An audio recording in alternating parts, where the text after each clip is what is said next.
It's not just doable, we are going to do it. The new minister putting his head on the block.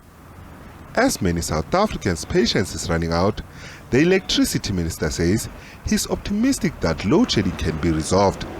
I want to emphasize on national TV, we are going to resolve it. When are you going to resolve it? When I come back from that engagement.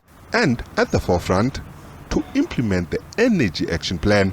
There's the Energy Action Plan that the President has unveiled, and by coincidence it also has got 5 pillars.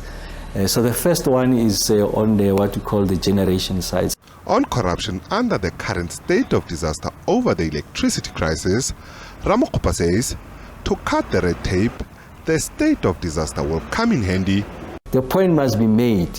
The people who are going to resolve an improvement in the efficiency or energy availability factor is the engineers at Eskom. They must be affirmed for that purpose, and to the extent that they require any form of assistance will resolve that. So if they come back in this plant and say, I need to replace a turbine, I need to replace that instrumentation, but I have to go through the PFMA, it's taking forever, and we can confirm that indeed the problem is the PFMA, then you invoke the provisions of the Disaster Management Act.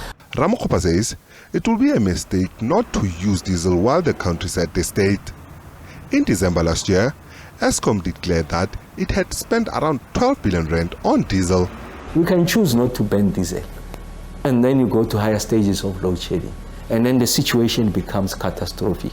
And accept that, or accept that that banning of diesel is an intervention that is required to address the deterioration in the energy availability factor. Now, as many South Africans come to terms with the introduction of the electricity minister, it remains to be seen if Ramokgopa will walk the talk, especially after some government leaders before him had promised in the past that load shedding will never bother South Africans again. SABC News, Johannesburg.